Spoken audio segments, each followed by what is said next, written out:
కేరళలోని శబరిమల అయ్యప్ప స్వామి ఆలయ ఆదాయం మండల సీజన్లో 204 కోట్లు దాటిందని ట్రావెన్కోర్ దేవస్థానం బోర్డు తెలిపింది.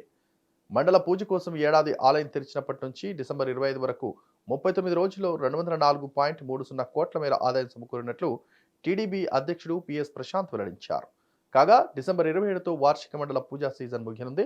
మిగిలిన 2 రోజుల్లో వచ్చే కానుకలను కూడా కలిపితే ఆదాయం మరింత పెరిగే అవకాశం ఉందని బోర్డు సభ్యులు తెలిపారు. శబరిమల యాత్రకు వచ్చే భక్తులు సమర్పించిన 204.30 కోట్ల ఆదాయంలో 63.89 కోట్ల భక్తుల నగదు రూపంలో హుండీలో సమర్పించారు. 96.32 కోట్ల మహాప్రసాదం, అరవణ ప్రసాద విక్రయాల ద్వారా వచ్చినవి. అలాగే భక్తులకు విక్రయించే ఇంకో తీపి ప్రసాదం అప్పం అమ్మకాల ద్వారా మరో 12.38 కోట్లు సమకూరాయని అధ్యక్షుడు పిఎస్ ప్రశాంత్ ప్రకటించారు. మరోవైపు వార్షిక తీర్థయాత్ర మండల పూజ సీజన్ను పురస్కరించుకుని డిసెంబర్ 25 వరకు 31,43,163 మంది భక్తులు శ్రీ అయ్యప్ప స్వామిని దర్శించుకున్నట్లు రద్దీని ప్రస్తావించి వివరించారు బోర్డు అధ్యక్షుడు ప్రశాంత్. అన్నదాన మండలం కార్యక్రమం ద్వారా డిసెంబర్ 25 వరకు 7,25,049 మందికి ఉచితంగా ఆహారాన్ని పంపిణీ చేసినట్టు చెప్పారు.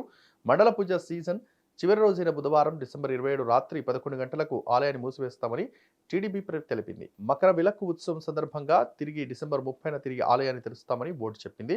ఇక జనవరి 15న మకర జ్యోతి దర్శనం ఉంటుందని ప్రశాంత్ అన్నారు. శబరిమలలో ఈసారి జరుగుతున్న మండల పూజలకు భక్తులు భారీగా పోటెత్తారు. దీంతో రద్దీని అరికట్టడంలో భద్రతా దళాలు విఫలమయ్యాయి.